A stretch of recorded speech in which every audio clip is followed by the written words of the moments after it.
నమస్తే welcome to S63 entertainments నేను మీ అలంకృత ఈ రోజు మన దగ్గర ఒక మంచి క్రియేటర్ ఉన్నారండి ఆయనను చూస్తుంటే ఏమని చెప్పాలి నాకు తెలియదు కానీ ఒక్కొక్క కంటెంట్ క్రియేటర్ ఏంటంటే ఒక్కొక్క టైప్ ఆఫ్ కంటెంట్ తీసుకుంటారు బట్ సర్ ఛానల్లో మాత్రం ఆల్ టైప్ ఆఫ్ ఉంటాయి ఫుడ్ వ్లాగ్స్ ఉంటాయి జర్నీ గురించి ఉంటుంది లేదంటే సెలబ్రిటీస్ షూటింగ్ లొకేషన్స్ ఉంటాయి ఇంకా మనకు సోషల్ మీడియాలో ఏ వీడియో వైరల్ అయితే ఆ వీడియో కింద ఆయన కామెంటరీ ఇస్తుంటారనమాట సో ఈ రోజు మనతో పాటు బోయిన్పల్లి బాలాజీ వ్లాగ్స్ హలో అండి నమస్తే నమస్తే అమ్మో ఇంట్రడక్షన్ ఓకేనా సార్ మళ్ళీ ఇమ్మంటారా మళ్ళీ నన్ను పెట్టి రోస్ట్ చేస్తారు పైన ఫోటో పెట్టి చాలు చాలు చాలు నిజం చెప్పండి సాటిస్ఫైడ్ ఆర్ నాట్ సాటిస్ఫైడ్ ఖాళీ బాలాజీ అన్న సాటిస్ఫైడ్ ఎస్ ఎలా ఉన్నారు బాగున్నా మీరు నేను చాలా బాగున్నాను ఏంటి మీ వీడియోస్ అసలు కాదు అసలు ఫస్ట్ ఆఫ్ ఆల్ మీరు తెలుగు వాళ్ళేనా చెప్పండి నేను పుట్టింది పెరిగింది మొత్తం హైదరాబాదే చిన్నప్పటి నుంచి నేను తెలుగే మాట్లాడుతున్నా బట్ నాది ఊరు వచ్చేసి తెలంగాణ ఇంకా మహారాష్ట్ర బార్డర్ సో తెలుగు కూడా నాకు ఇంపార్టెంట్ అండ్ యాక్చువల్లీ నాది వచ్చేసి మదర్ టంగ్ వచ్చేసి మరాఠీ లాంగ్వేజ్ సో బార్డర్ లో ఉన్న వాళ్ళకి అందరికి తెలుసు మరాఠీ ఇంకా తెలుగు అనేది ఇంకా అందరి ఇంట్లో మిక్స్ అయి ఉంటది అది యాక్చువల్లీ మేము ఫస్ట్ తెలుగే అనుకున్నాం తర్వాత మీ ఫ్యామిలీ వాళ్ళతో వీడియోస్ తీసినప్పుడు ఏంటి వీళ్ళ డ్రెస్సింగ్ స్టైల్ వేరే ఉంది అసలు వీళ్ళు మనకు తెలుగా కాదా కానీ తిని చూస్తే ఎంత ప్యూర్ తెలుగు ఎలా మాట్లాడుతున్నాడు తెలుగు అబ్బాయిలా అని నేను అనుకున్నాను తర్వాత తాతగారు టోపీ చూసాక నాకు గాంధీ బాపు వీళ్ళందరూ గుర్తొచ్చారు ఆ ఫ్యామిలీకి ఏమన్నా రిలేటెడా అని రిలేటెడ్ కాదు కానీ ఆయన అందరినీ చూసుకుంటానే వచ్చారు 1945 అయిన బర్త్ సో అలా వచ్చింది అనమాట సో మేమందరం తెలుగు అబ్బాయి మా తెలుగు అబ్బాయి అనుకుంటున్నాం తెలుగే కదా మళ్ళీ బీదర్ కదా మళ్ళా మరాఠీ అబ్బాయి ఒకప్పుడు బీదర్ తెలంగాణనే తెలియదో తెలుసు తర్వాత చేంజ్ అయింది అది ఓకే సో ఇలా అన్నమాట ఫస్ట్ ఆఫ్ ఆల్ అసలు యూట్యూబ్ ఎందుకు స్టార్ట్ చేయాలనిపించింది ఎందుకు వచ్చింది నేను యాక్చువల్లీ యూట్యూబ్ స్టార్ట్ చేసి 2017 లో స్టార్ట్ చేసా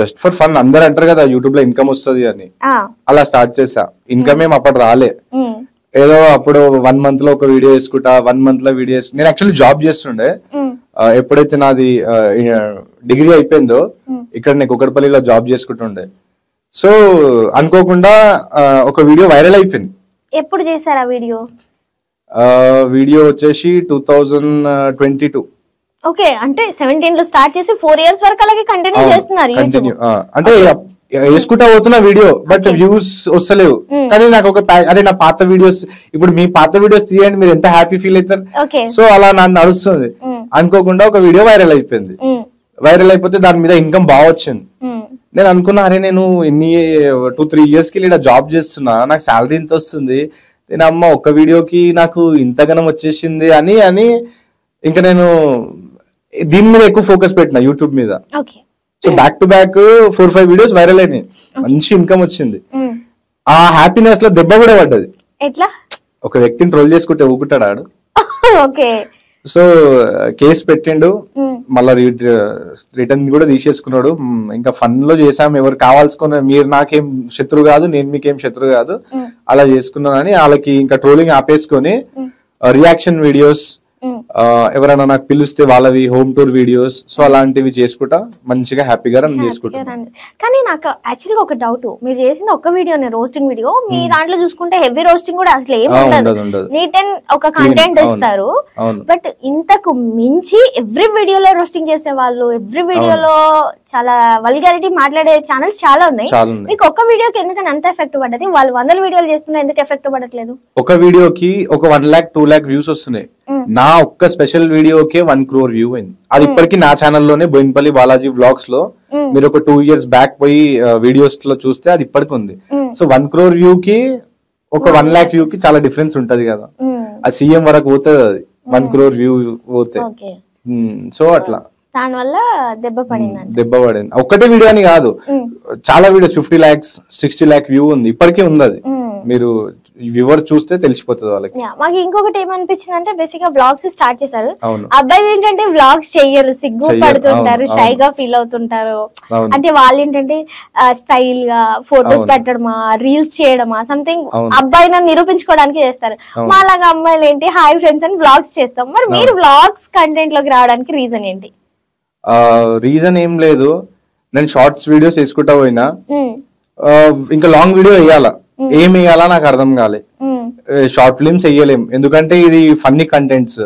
సో ఏం చేయాలంటే నేను ట్రావెలింగ్ కూడా చేస్తూ ఉంటా ఎక్కువగా. సో ఇప్పుడు మీరు పిలిచారు, సో ఇలాంటివి మీరు ఇట్లా పిలిచారని ఒక వ్లాగ్ టైప్ కూడా చేసుకుంటే బాగుంటది, మినీ వ్లాగ్ ఒక 10 minutes వీడియో చేసుకుంటే బాగుంటది అని నేను ఫస్ట్ వ్లాగ్ యాక్టర్ ఇంటికి పోయినా. ప్రభాస్ అన్న బర్త్డే ఉండే ఆ రోజు, సెలబ్రేషన్స్ అవుతుందంటే ఆ ఒక వ్లాగ్ చేద్దాం బాగుంటది అని అనుకుంటే ఆ వీడియో కూడా బాగా వైరల్ అయింది, 1 lakh 2 lakh వ్యూ అయింది. సో అక్కడికి వెళ్ళి ఇంకా నేను అదే నా ఫస్ట్ వీడియో. సో అక్కడికి వెళ్ళి ఇంకా దీంట్లో కూడా మంచిగా ఉంది కదా అని టైం వచ్చినప్పుడు కల్లా లాంగ్ వీడియోస్ కూడా పోస్ట్ చేస్తూ ఉంటాను నేను. ఓకే, సో మీరు కెమెరా తీస్తారా, ఫోన్ లోనే తీస్తారా? ఐఫోన్ లేదంటే S22 Ultra. ఓకే, ఈ రెండే. దీనికన్నా ముందు అయితే చిన్న ఫోన్ ఉండే. ఓకే, సో ఇప్పుడు మీరు అంటే హోమ్ విజిట్స్ కి, సెలబ్రిటీస్ దగ్గరికి ఇలా వెళ్తుంటారు కొన్ని ఫంక్షన్స్ కి, మీతో పాటు ఎవరైనా తీసుకెళ్తే వాళ్ళు వీడియో తీస్తారా, మీరు మీరే తీసుకుంటారా? చాలా టఫ్ కదా, మీరే తీసుకోవాలి. నిజం చెప్తున్నా, 10 మందికి ఫోన్ చేస్తా నేను, ఫ్రీ ఉన్నావా, ఏ పోరా నేను లేను, నాకేమొస్తుంది నీతో తిరిగితే అంటారు. మళ్ళీ ఇంకొక 10 మందికి ఫోన్ చేస్తే ఒక్కడు ఫ్రీ ఉంటే వాడిని తీసుకొస్తా, లేదంటే ఇంకా ఫోన్ ఇట్లా బ్యాక్ చేసుకొని ట్రైపాడ్ పట్టుకొని సొంతంగా చేసుకోవాలి. అసలు ఆ కష్టాలు పగోడి కూడా రావద్దు. మనం తీసుకోవాలంటే చాలా మంచి క్లిప్స్ అన్ని మిస్ అవుతుంటాయి, మనం తీసుకుంటే మొహానికే పెట్టుకోవాల్సి వస్తుంది. నిన్ననే 4 days back Brahmanandam sir birthday ఉండే, ఈవెంట్ ఉండే. ఆ రోజు ఒక్కరే పోయినా, నా వీడియో అంటే లైఫ్ టైం బ్రహ్మానందం కి మనం ముగ్గుకే కలవలేం కదా. ఆ వీడియో నాది ఎట్లా అయిపోయిందంటే ఇట్లా ఎవరు తీస్తారో లేయరు, కానీ ఎట్లనో అట్లా తీసి కష్టపడి ఒక తమ్ముడు తీరా అంటే వాడు ఇట్లా షేక్ చేసి తీసి ఇచ్చేసి, అది ఎంత బాధ ఉంటది మనకు. అదే లైఫ్ లో ఒక్కసారి కలుస్తున్నాం, మళ్ళీ ఛాన్స్ వస్తుందో రాదు, అదైనా ఒక మంచిగా రావాలనుకుంటాం, కానీ అది ఇంకా కంటెంట్ క్రియేటర్ కి తెలిసి ఎంత కష్టాలు ఉంటాయి. సో నేను యాక్చువల్లీ అదే అనుకున్నాను, ఎలా అంటే మినీ బ్లాగ్స్ చేస్తున్నారు కదా, mini blogs very tough actually. ఎందుకంటే క్లిప్ యాడ్ చేయాలి, ఏ క్లిప్ పెట్టాలో తెలియదు, దానికి మళ్ళీ వాయిస్ ఓవర్ యాడ్ చేయాలి. జస్ట్ మరి చూసే వాళ్ళకి ఏంటంటే చూస్తారు, వెరీ సింపుల్ గా అనిపిస్తుంది. చాలా సింపుల్. నేను తాత వీడియో తీసాను కదా, అవును, అది నేను ఎంత కష్టపడ్డా నాకే తెలుసు. నేను ఎయిర్పోర్ట్ కి 4 hours ముందే పోయినా, తాత వీడియో చేయాలి కదా. తాత అయితే తెలియదు తాతకి ఏం చేస్తున్నాను అనేది. అది ఎన్నిసార్లు తాత ఒకసారి మళ్ళా రివర్స్ వద్దాం దా అంటే మా తాతకి అసలు ఫ్రస్ట్రేషన్ వచ్చేసింది. ఏంది నేను చూసా కదా ఇట్లా తీసుకున్న వీడియో, మళ్ళా చెక్ చేస్తే క్లిప్ బాగా రాలే, అచ్చా కొంచెం బ్రైట్నెస్ తగ్గింది, అరే ఈ వెనకాల మా తాత చక్కగా చూడలే, ఉంటది కదా మనకు తెలిసిపోతుంది కదా డైరెక్షన్. సో కష్టాలు అయితే చాలా ఉంటాయి ఇంకా తీయాలంటే. మొత్తానికైతే తాతని ఇబ్బంది పెట్టినా కానీ మా తాత డ్రీమ్ కూడా కంప్లీట్ అయింది కదా. మా తాత పొలంలో పని చేసుకుంటాడు. సో ఆయన ఏమన్నారంటే, నేను రెగ్యులర్లీ మనము సమ్మర్ హాలిడేస్ లో ఎవరైనా విలేజ్ కే పోతారు, సమ్మర్ రాగానే విలేజ్ కి. సో నేను కూడా సమ్మర్ రాగానే ఇంకా విలేజ్ కే పోతా కదా. సో తాతకి ఏజ్ 80+. 1945 అయినా పుట్టిర్రు. అయితే నువ్వు ఇన్ని చూసుకొని వచ్చినావు కదా తాత, నీ లైఫ్ లో ఏమన్నా ఒక ఉంటది కదా, ఇది మిస్ అయిపోయింది అది మిస్ అయిపోయింది అని. ఆయన అనుకోకుండా అన్నారు, పని చేసేటప్పుడు ఫ్లైట్స్ పోతూ ఉంటాయి కదా, దాంట్లో ఎక్కలేను నేను ఇట్లా అని చెప్పిండు ఒక రోజు. సో అనుకోకుండా మొన్న ఇంటికి వచ్చారు, నాకే సర్ప్రైజ్ ఇచ్చారు. ఆయన ఇంటికి వస్తే తిన్నావా లేదా అన్న, ఇంకా వచ్చింది కదా అని ఆయనకు చెప్పలే, తీసుకొని ఫోన్ తీసుకొని టకటక ఫ్లైట్స్ బుక్ చేసేసుకొని ఇంకా తీసుకెళ్లిపోయాను.